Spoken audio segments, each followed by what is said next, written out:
In this lesson, we're going to review solving a system of equations graphically.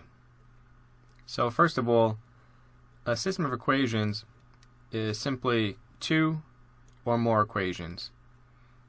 And to solve it, we need an x and y value that would not only work in this equation, but would also work in this equation. It has to work in both of them at the same time. So what we're going to do is we're going to solve this graphically, and we'll graph each one of these, and wherever they intersect, that's going to represent the x and y value which solves these two equations. So if we could look at this one and see that the slope of this is 1, because there's a 1 in front of the x, so slope is just 1 over 1, so up 1 over 1, and the y-intercept is 1. So let's start at the y-intercept, and now we'll just graph the points. So we go up 1 over 1, up 1 over 1, and in the opposite direction we go down 1, left 1,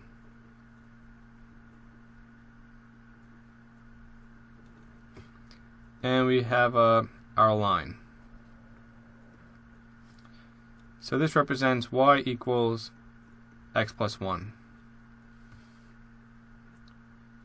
If we look at this equation, we see that the slope here is 2, which is 2 over 1, so up 2 over 1. And the y-intercept is negative 1.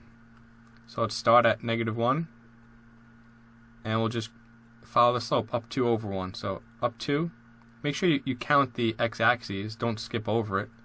So this is 1, 2, over 1, 1, 2, over 1, 1, 2, over 1, 1, 2, over 1. I'm going to go in the opposite direction, 1, 2, left 1, down 2, left 1, and we could draw this line now.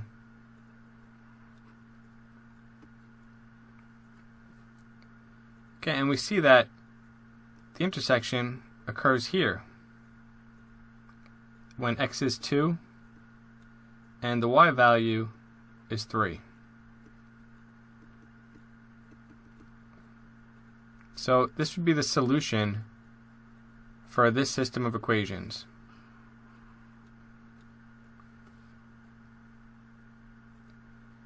We could do this by making a table also.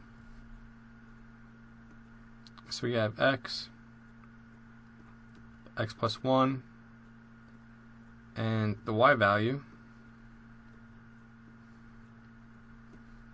I'll make a table for the other function as well.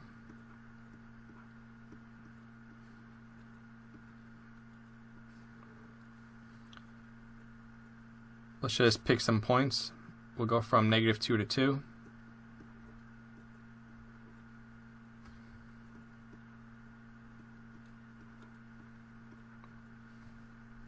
And we'll plug this in. This becomes negative 2 plus 1. So we end up with negative 1. This would be negative 1. We'll just substitute this in for the x. Negative 1 plus 1, 0. Put the 0 in. We get 0 plus 1. When I put the 1 in, we get 1 plus 1.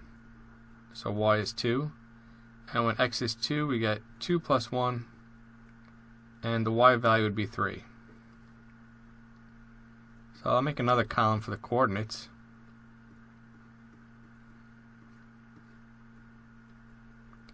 So we have negative 2, negative 1, negative 1, 0. I'm just taking the x value and the associated y value. 0, 1, 1, 2, and 2, 3. And if we look at our graph that we made, we see that these do correspond. So when x is negative 2, we have negative 1. When x is negative 1, we have 0.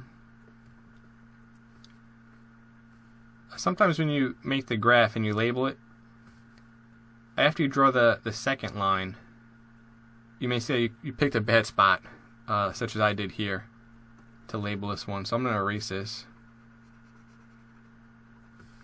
so I don't get the graphs confused. This line is y equals x plus 1, and this line is y equals 2x minus 1. So these points correspond to this line. And now the points we find here will correspond to this line.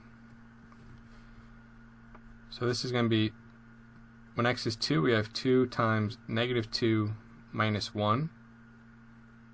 Okay, 2 times negative 2 is negative 4. Subtract 1, we have negative 5.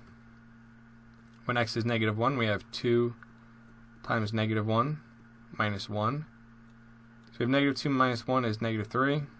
Let's put in a 0 for x. 2 times 0 minus 1 will be minus 1, negative 1. When x is 1, we have 2 times 1 minus 1, which will give us positive 1. And when x is 2, we have 2 times 2 minus 1, so we have 4 minus 1, 3. So again, I'll add on a column for our coordinates. So when x is negative 2, y is negative 5. When x is negative 1, y is negative 3.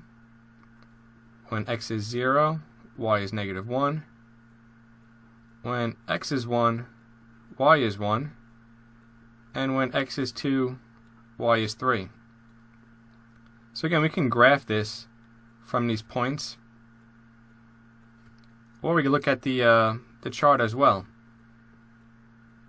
Just see which set they have in common. If you examine this, you'll see that 2, 3 appears for both answers. So our answer would be 2, 3. Just as we found when we graphed it, we found that 2, 3 was the intersection. So to solve a system of equations graphically, we can go straight to the graph. If it's a function such as a line, we could easily graph it using the slope and the y-intercept. Or we can make a table and then graph it based on the table, or simply just look at the xy coordinates and see which ones match up. So these matched up, so our answer is 2, 3.